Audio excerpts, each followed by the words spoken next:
الله الرحمن الرحيم لا حول ولا قوة إلا بالله العلي العظيم الحمد لله رب العالمين وصلى الله على سيدنا ونبينا أبي القاسم المصطفى محمد وآله الطيبين الطاهرين لا سيما بقية الله في الأرضين أجل الله تعالى فرجه الشريف اللهم أخرجني من ظلمات الوهم وأكرمني بنور الفهم اللهم افتح علينا أبواب رحمتك وانشر علينا خزائن علومك برحمتك يا أرحم الراحمين. السلام على الحسين وعلى علي بن الحسين وعلى أولاد الحسين وعلى أصحاب الحسين ورحمة الله وبركاته. Inshallah, in this session we start talking about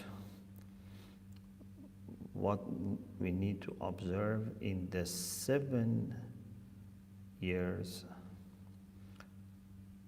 after 7 years of early stage of child's life. So from 8 to 14. In the first 7 years, we said that is the time for developing love, respect, self-honoring, and getting free and kind of unlimited decisions. A child thinks that he is the master. The parents treat the child as if the child is master, and the child thinks that he can, ask and order and command. In the second 7 years, it's the time of learning and developing virtues.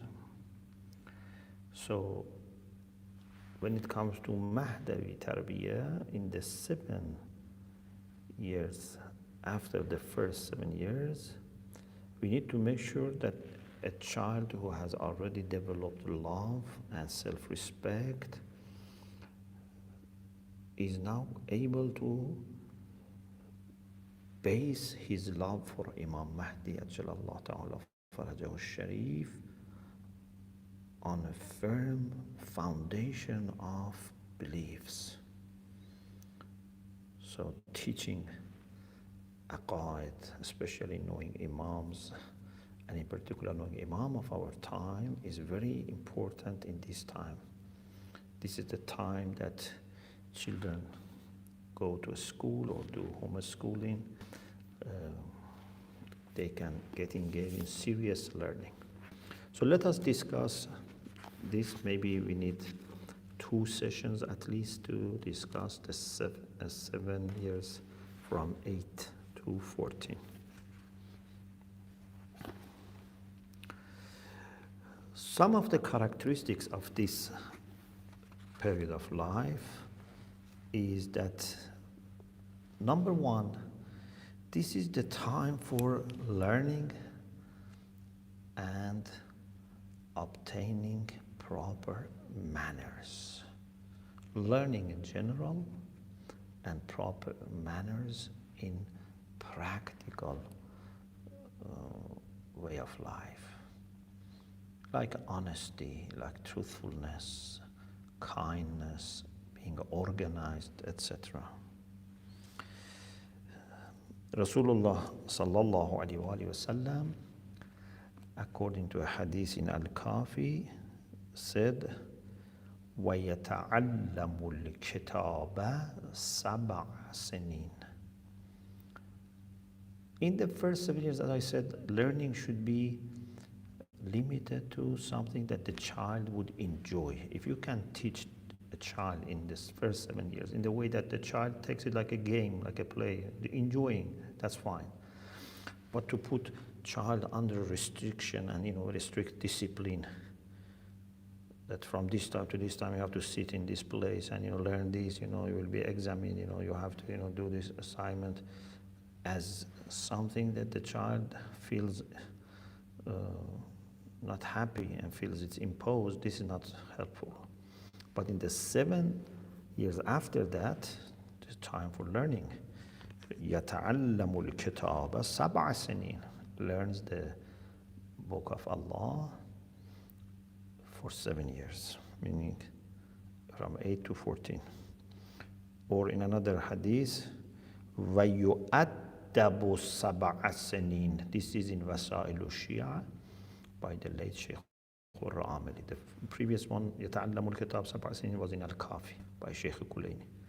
This one, يُؤَدَّبُ سَبْعَ سِنِينَ, is in Wasa'il al-Shia. يُؤَدَّبُ, etiquette, good etiquette, manners, good practices. So this is the time for learning, and it's very golden and fertile time. When they learn something in this age, they will more likely be able to preserve it. And as we said before, in that famous hadith, we said that وَعَبْدٌ سَبْعَ سِنِينَ, in the second 7 years, the child is like a servant. So the child is obedient, is listening, and it's the time to use this for helping them to learn things that they need for this world and the hereafter.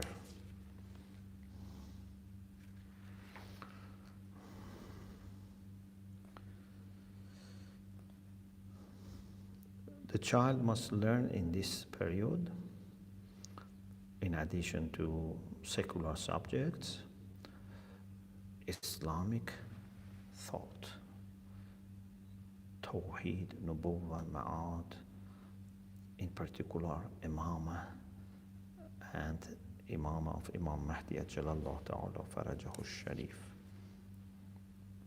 So the first characteristic of this period is that this is the time for learning and acquiring adab. The second is that this is the time for establishing moral virtues. So when children get good ethical advice from parents at home, from teachers at school, from media, whatever is available to them.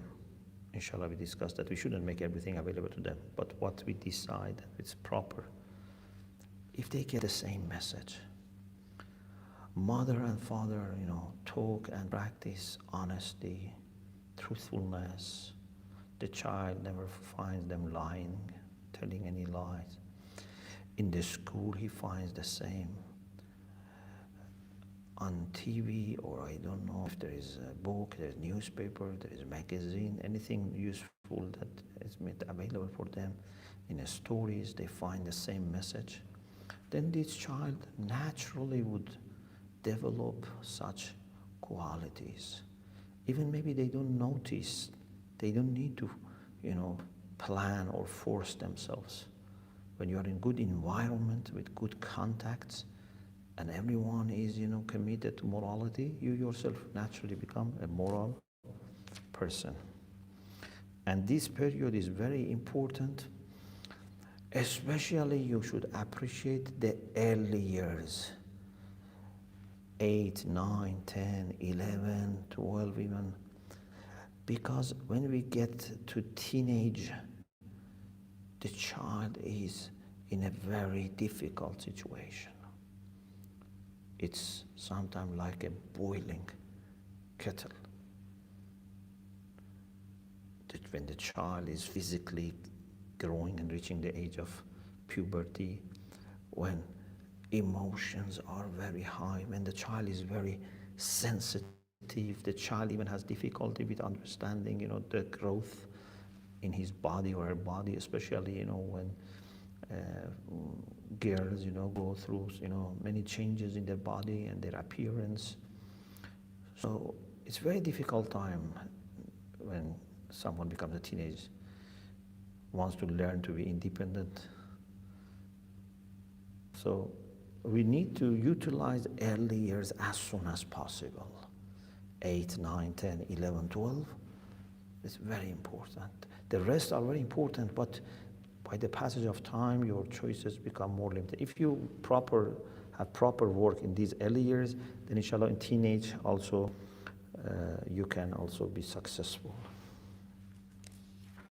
So as long as there is peace, there is calmness in the child, you should use this to teach them proper things, and especially teach them virtues and train them to be virtuous.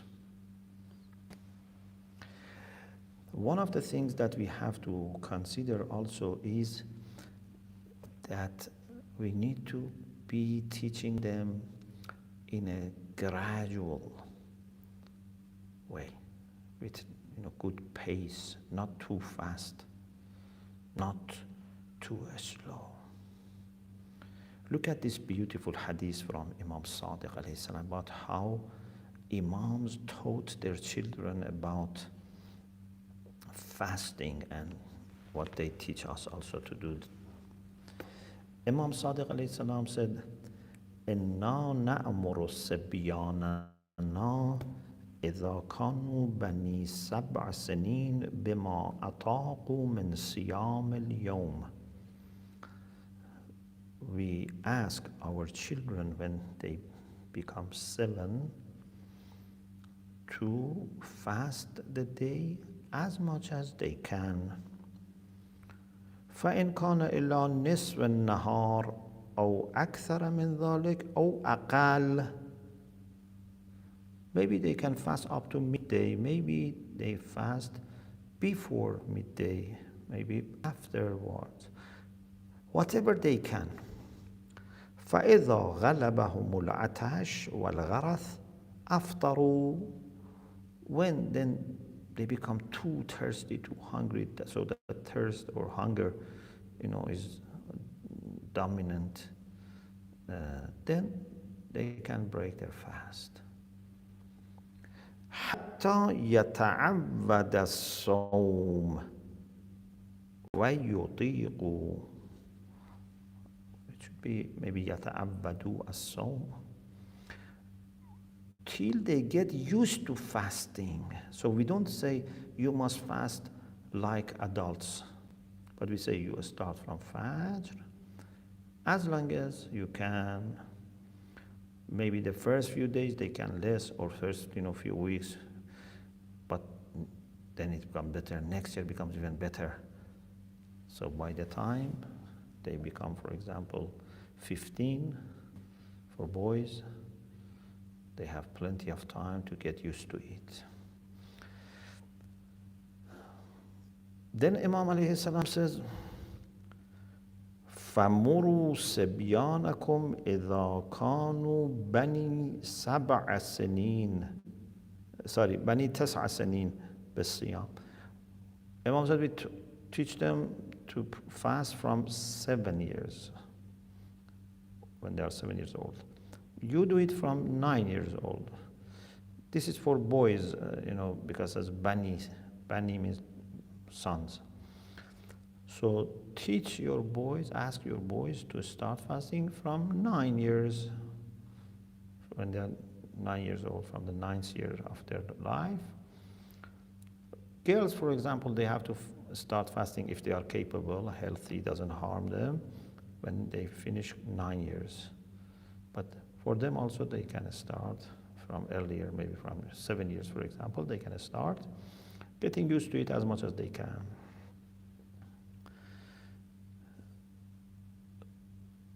فَمُرُوا صِبْيَانَكُمْ إِذَا كَانُوا بَنِي تِسْعَ سِنِينَ بِالصَّوْمِ مَا أَطَاقُوا مِنْ صِيَامٍ فَإِذَا غَلَبَهُمُ الْعَطَشُ أَفْطَرُوا. As long as they can, if thirst becomes too much for them, they break their fast. When they have not yet become mature, when it has not yet become obligatory. So you see, there must be a gradual process, not that we wait and all of a sudden we force them to fast, or for prayer also. We should, before prayer, salat, ritual prayer becomes wajib for them, ask them to start practicing. Actually, many times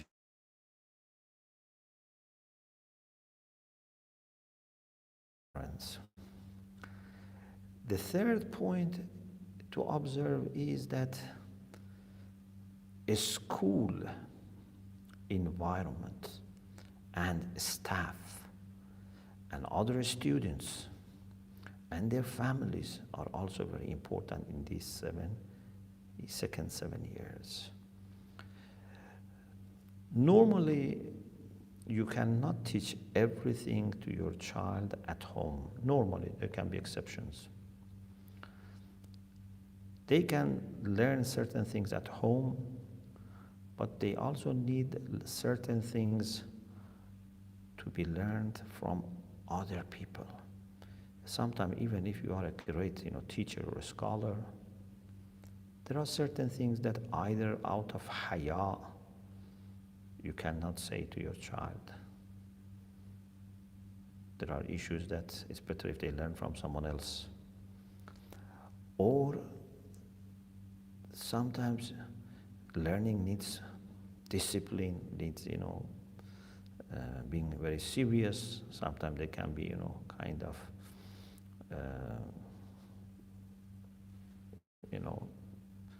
I don't want to say punishment in the sense of physical punishment, but in the sense that, for example, if you don't do this, you have to do more homework, or you will be deprived of something.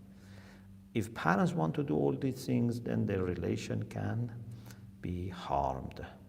So some of the things is better to be done by a teacher, by someone else, or many things they can learn from other students. And when they are together, it gives them more momentum, it's less boring. There's many things you learn from the atmosphere. Even I remember when I went to Jose, I was just 17 years old. And although I had some lessons from Sheikh in Tehran, parallel to my high school, and I sat from second year. But I was very, unexperienced. And many things I learned from other students, from the atmosphere of the Jose. When I am eating with my, Jose friends, some of them were more than me in the Jose. At that time, for me, someone who was 3 years old, 3 years in the Jose, or 4 years in Jose was, very senior, very advanced. If someone was, 5 years in the Jose, was very advanced. Because anyway, for someone new, those people have, much more experiences. So many things you can learn from atmosphere. In the school, in madrasa, you cannot teach every individual person everything. But if you manage to establish a good environment in the school, many things they learn automatically. If you spend in the early years of opening a madrasa or a school, establishing good environment, good ethos, then everyone else who joins will, inshallah, follow. So, we need also some part of education in this second 7 years to be outside family. Especially they have to learn how to compete, how to collaborate, how to overcome challenges. I know that these years, more and more we are in need of sometimes homeschooling, because we don't have proper schools, Islamic schools where we live. In many places of the world, mu'mineen have this difficulty. There are not good schools, and they are very worried about their children because the way some public schools operate is not friendly with our values, not only Muslim values, but even, Abrahamic values. Even sometimes, non-Abrahamic values, like, even Hindus may have difficulties with some of the things which are taught in some schools, not just Muslims and Christians and Jews. So there is no school which is adequate, and you have to do maybe homeschooling. Okay, this is possible, and it's better than nothing, or better than just taking risks and sending your children to public schools. But make sure that you do it in the way that few families do it together, so that your children can play together, can learn together, can compete with each other. Yes, maybe sometimes even they fight each other. They shouldn't fight, but sometimes they fight. But this is not too bad, because then they learn that in future, if someone, is, for example, trying to violate their rights, how to defend themselves. They need to learn teamwork. So it's very important to create scenarios and environments that some children learn together, do homework together, for example, play together, so that if there is no school, at least there is a cluster of families that do homeschooling together. So we need to bring Mahdawi Tarbiyah to this environment as well. Just having in family is not enough. Family and also the educational environment, if it is, for example, a school, if it is madrasa, etc.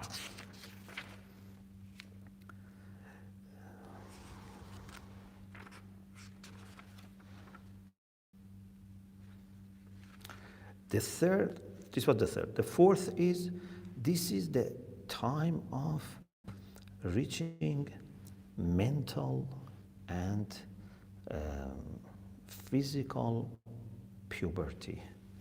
So the child who was very active up to a few years ago now becomes very, sometimes sensitive, sometimes stressful, sometimes worried, sometimes, some of them feel very shy. Sometimes some of them become,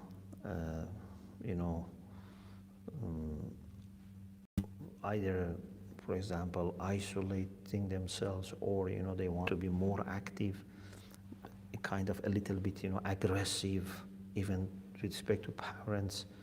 So we need to understand what they are going through and be aware of that and prepare them for that and be patient with them. Although teenagers who are properly trained, they still respect their parents, they love them, they listen to them, teachers, etc., community. But if you see that they are not as they used to be, that obedient or respectful, be patient, and inshallah this will be coming to good end. Now, some practical tips for this age, the second 7 years, for having children who believe in Imam Mahdi Ajalallah Ta'ala Fajr. The first 7 years, as they develop love for Imam. In the second 7 years, they develop faith and a strong belief. Number one, choose for them good teachers. Good school, madrasa, good teachers. Sometimes one teacher in one school that is going to work with your child is more important than the rest of the school. Who is the teacher who is going to teach you? If there are few teachers, who are the teachers? Or sometimes there are people in the community that they teach the Quran, they teach different subjects, they teach akhlaq, they teach aqaid. I take my child maybe once, twice, thrice, anyway, as much as needed and available to these good teachers to learn. It's very important. As we said before, Rasulullah sallallahu alaihi wasallam once saw some children and said, وَيْلٌ لَأُولَادِ آخِرِ الزَّمَانِ مِنْ آبَائِهِمْ. He had this in, I think, first session. فقيل يا رسول الله من آبائهم المشركين فقال لا من آبائهم المؤمنين لا يعلمونهم شيئا من الفرائض وإذا تعلموا أولادهم منعوهم ورضوا عنهم بعرض يسير من الدنيا فأنا منهم بريء وهم مني براء. Rasulullah warned about some parents in Akhir al-Zaman that they don't do good for their children. People said, are these mushrikeen, parents who are mushrikeen? No, parents who are believers. They don't teach their children what is farida, what is obligatory. They have to know from aqaid, from akhlaq, ahkam. And if children manage to find a good teacher, a good source to learn, these parents say, don't learn, don't become too religious. Go and learn, secular subjects. Go and make, good job, good money, etc. Rasulullah said, I am not with them, and they are not with me. I'm distancing myself from them. And I'm bari'un minhum. So it's very important that parents actually have concern for religious education of their children. Sometimes people are happy to spend lots of money, make lots of efforts that they send their children to the best secular school or a school which has best academic results. But when it comes to religious education, they are not happy to spend money, they are not happy to spend time, they don't prioritize it. So this is not acceptable.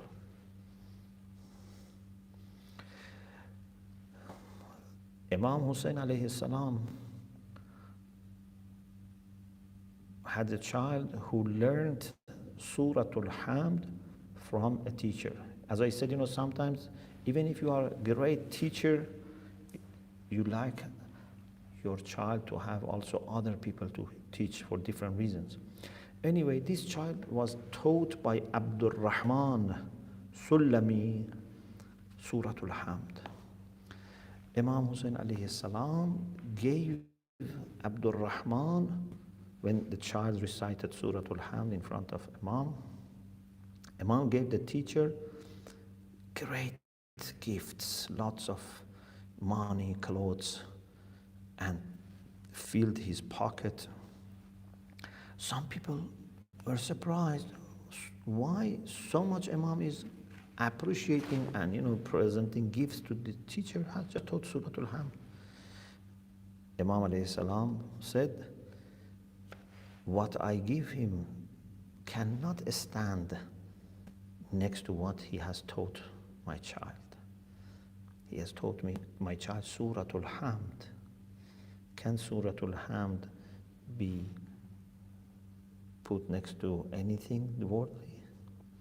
Imam is teaching us to appreciate religious teachers. Sometimes in the community there are ladies, there are men who teach.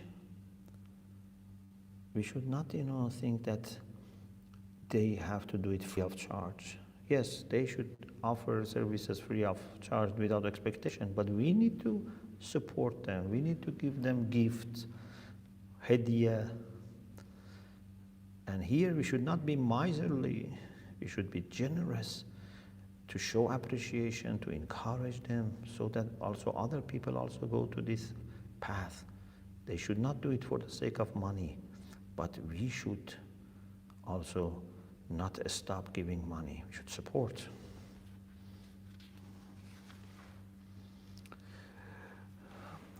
As an example, you might have heard this already, but it's a very, great example. One of the Umayyad caliphs was Umar ibn Abdul Aziz. He ruled for 2 years, 99, from 99 after Hijrah up to 101. He was the one who stopped this bad practice of cursing Amirul Mu'minin. Muawiyah had made this bad sunnah. Man sanna sunnatan sayya'ah. He made this bad practice that on Mimbar, on the day of Jum'ah, Salatul Jum'ah, they used to curse Amir al-Mu'minin.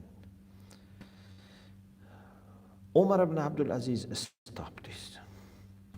Umar Abdul Aziz stopped mistreating followers of Ahlulbayt and, progeny of Ahlulbayt. Even tried to give Fadak back. Why?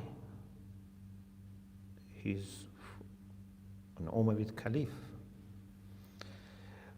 One reason was because his father was someone who had respect for Amir al-Mu'minin. It is said that one day his father on Mimbar in Medina was reciting khutbah. And when he reached the name of Amir al-Mu'minin and wanted to curse him, as was the practice of Bani Umayyah, his tongue was not able to move. His color changed. And when his son asked him afterwards what happened, his father said, Amir al-Mu'minin. Of course, he didn't say Amir al-Mu'minin, maybe he said Ali. He said he had great services. And he mentioned some of the services. And he said, how my tongue can permit me to say bad things to such a person. As a child, this was one great lesson. Another thing is that he had a good teacher. So his father had chosen a good teacher for him. Ubaydullah ibn Abdullah ibn Atabat ibn Mas'ud. Ibn Mas'ud is a famous companion of the Prophet. So the teacher was a progeny of Ibn Mas'ud. And this person had love for Amir al-Mu'minin. So Umar ibn Abdul Aziz says that one day I went to see my teacher. He was saying his prayer. I sat till he finished. He's this, a person who is from royal family. But the teacher is not hesitant to say something that this family may not like, but it's his duty to tell the truth. So he says, I went to see my teacher. He was saying prayer. I sat there till he finished his prayer, and then he said, how did you come to know that God is angry with the companions of the Prophet who were in Badr, who did the bay'ah of Ridwan, paid the allegiance of Ridwan, radiyallahu anil mu'minin, iz yubay'unak. So he meant that Ali alayhi salam was a great companion of the Prophet. Even if you don't want to consider him as, for example, the successor to the Prophet, as Imam, at least he's one of the companions of the Prophet, and Allah was pleased with them. Those who took part in the battle of Badr, Badriyun, had great position. In the time that situation was very difficult for Islam, they offered their life, everything for the sake of truth. So the teacher said, how did you come to know that Allah is no longer pleased with these people after he was pleased with them? He said, I have not heard that Allah is displeased with them. Then teacher said, then what are these things that I heard you say about Ali? And I told my teacher, I asked God to forgive me. And Umar ibn Abdul Aziz says, from that time I stopped cursing Amir al-Mu'minin. Later, when he became himself Khalifa, he stopped this practice from the whole Muslim territory. So you see how a teacher can have good impact. And na'udzubillah, a bad teacher also can have also bad impact. Bad school can have bad impact. Another story which is even maybe more amazing is the son of Yazid ibn Muawiyah. We know Muawiyah, we know Yazid, but maybe not everyone knows that Yazid had a son that he loved, and he called him Muawiyah after his father. He's called his son Muawiyah. But this is Muawiyah ibn Yazid ibn Muawiyah. Muawiyah, the son of Yazid, the son of Muawiyah. So he was about 20 years old, very young. 20 years old to become Khalifa, it's very young age. And this is the time that he could, okay, now say, I am Khalifa, I have power, I have money, I can enjoy myself, do whatever I like. But the way he was educated, the tarbiyah that he had received, not from Yazid, not from even his mother, inshallah we'll talk about his mother, not from grandfather, not from, the court and palace people. No, from good teacher. So he kept thinking, shall I continue being Khalifa? And the situation was so much, tight that if he was Khalifa surrounded by all those Umayyad agents and family, he had to do something similar. A little bit maybe he could improve. But as a person with 20 years old, what can you do? Or to leave Khilafah and power and position. So he started thinking, and then he gave a talk. He said to people and the officials, he said, my grandfather Muawiyah ibn Abi Sufyan opposed in Khilafah someone that was the best, and he had longer history in Islam than anyone else, someone who was brave, someone who had greatest knowledge, someone who was closest to the Prophet, who was cousin of the Prophet, who was wife of Fatima Zahra and father of Septain. But my grandfather Muawiyah fought against him, and you helped my grandfather. He blamed the people who were supporting Muawiyah. And then his death came, his deadline came, and now he is hostage by his actions and his zulm.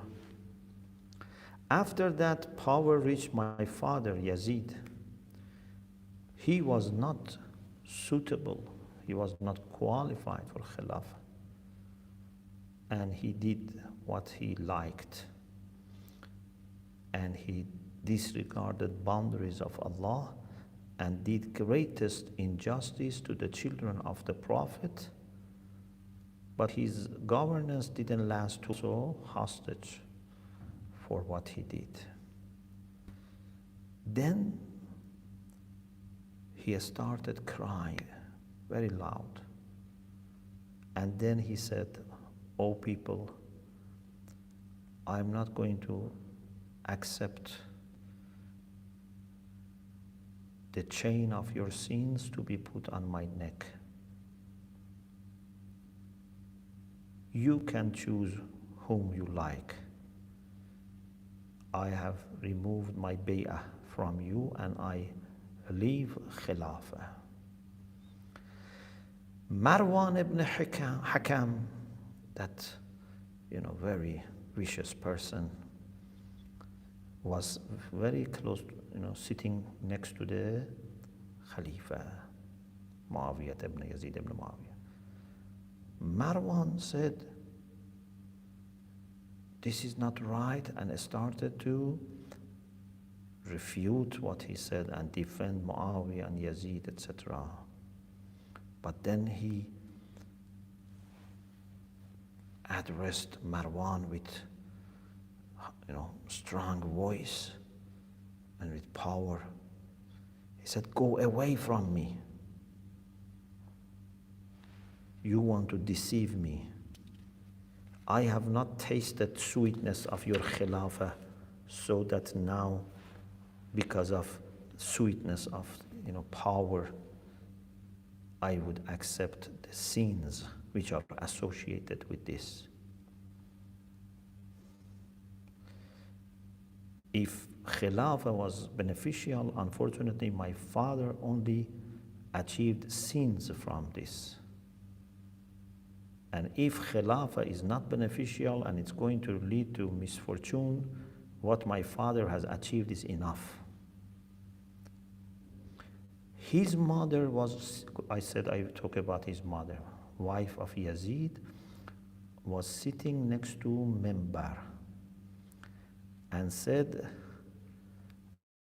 I wish when you were just a piece of, like a clot of blood, you were not born. You died and you were not born. And he said, you said something very good. I wish I was not continuing to grow as an embryo and then be born and have a father like Yazid. So he came down from Minbar, went to a room and stayed in that room till he died. So Umayyads realized that this is the power of a good teacher. Who was the good teacher? Umar al-Maqsus. So they went after him and they started digging a hole and put the teacher in the hole and buried him alive. Why you have taught him these things? Look at the power of a good teacher. A good teacher can make the son of Yazid, grandson of Muawiyah, so noble, so brave, that can stand against everything, can, push aside power, money, position, all kinds of pleasure that he could get. So we need to find good teachers for ourselves and for our students, good educators, good environments, good schools.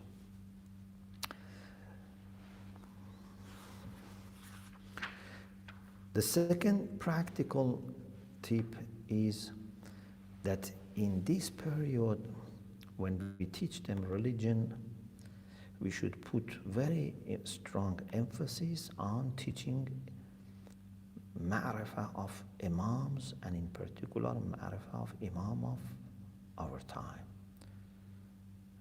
Knowing imam, especially imam of Amirul Mu'mineen, which is the beginning, which is the foundation.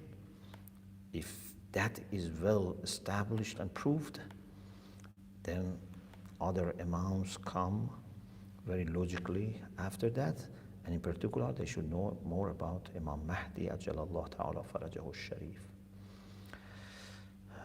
Maybe the first three imams that they need to know more about is Imam Ali, Imam Hussein alayhi salam, and Imam Mahdi. Then gradually other imams also must be known, in details.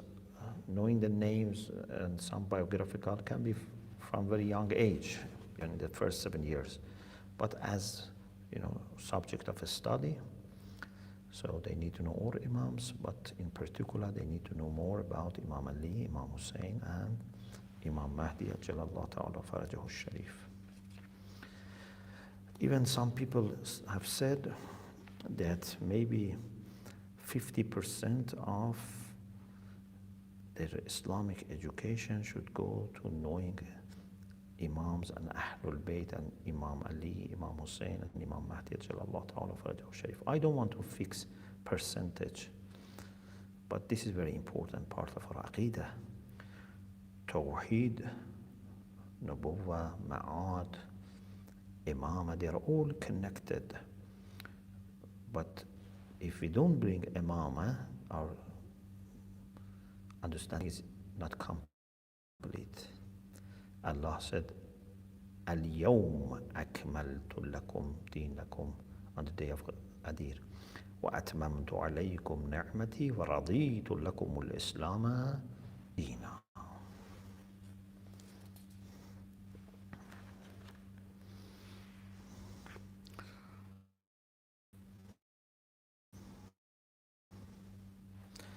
And when it comes to knowing Imams, they need to know about the position of Imamah and characteristics of Imam, their characteristics, their achievements in their life, their services. These are very important things to know.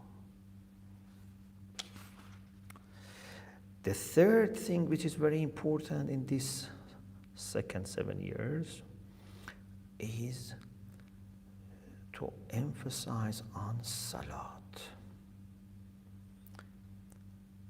A very important part of Quranic Tarbiyah, prophetic Tarbiyah, Alawi Tarbiyah, Husseini Tarbiyah, Mahdawi Tarbiyah is to consider Salat as pillar of our life.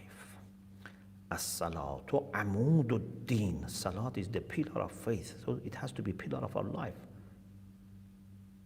Because faith is the way of life. If Salat is amududdin, so it has to be amudul hayat. So if we manage to develop love for Salat and habit of saying Salat on time in our children, in the second 7 years, that will be great achievement, and it helps a lot with respect to other things. Imam Mahdi Ajjalallahu Ta'ala Farajahu Sharif himself, according to what Sheikh Saduq in Kamaluddin quotes, said, فَمَا أَرْغَمَ أَنْفَ الشَّيْطَانِ أَفْضَلُ مِنَ الصَّلَاةِ. Nothing like Salat has defeated Shaitan. Salat is very important. And it is important to start from year 7, and by the year 9, they should make habit of saying Salat, even if it is not yet wajib for boys. Some important things that you can do to make Salat pillar of their life. Number one, maybe I mention only because I noticed the time is over, so maybe I mention 1, 2, and we continue in the next session. Number one,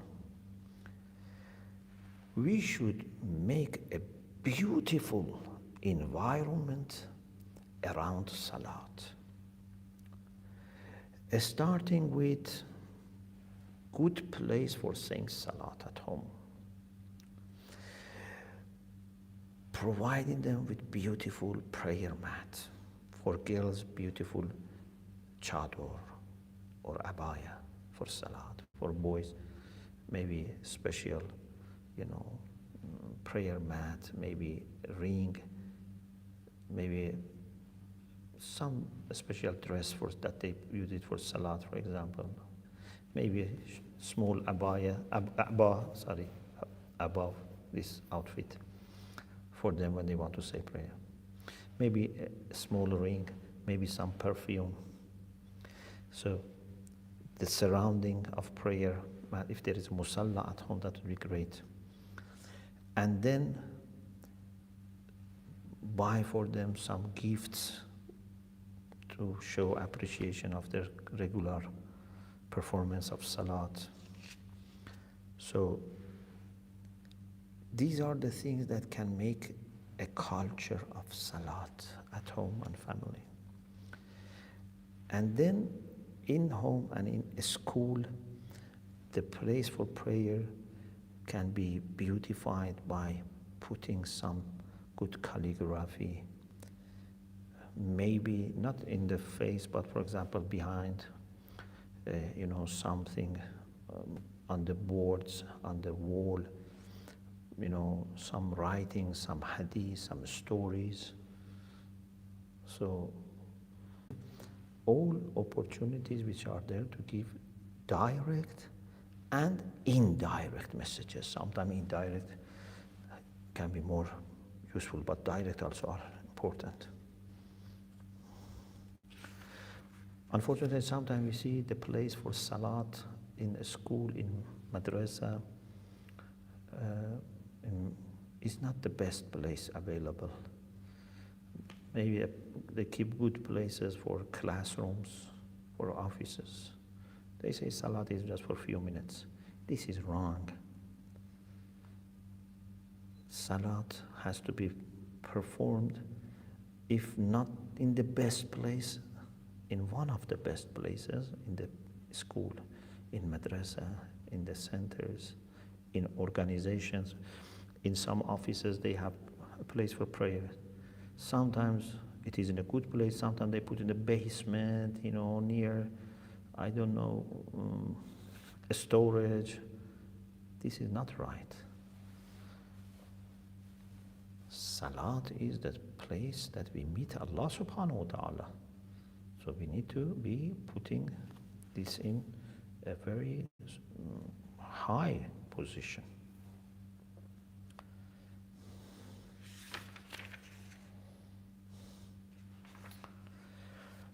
Inshallah, in the next session, we will continue with this topic, and we will mention other aspects of Tarbiyah in the second 7 years. We pray to Allah subhanahu wa ta'ala to help us and our children, generation after generation, to be true and honest believers, to be lovers of the prophets and imams, and in particular to be lovers of Imam of our time. May Allah inshallah give shifa to all people who are ill. May Allah grant hajat of mu'mineen and mu'minat. May Allah make lives of people easy for them. And may Allah inshallah send rahmah and maghfirah to all mu'mineen and mu'minat who have passed away, especially those who have rights upon us. Alhamdulillah Rabbil Alameen.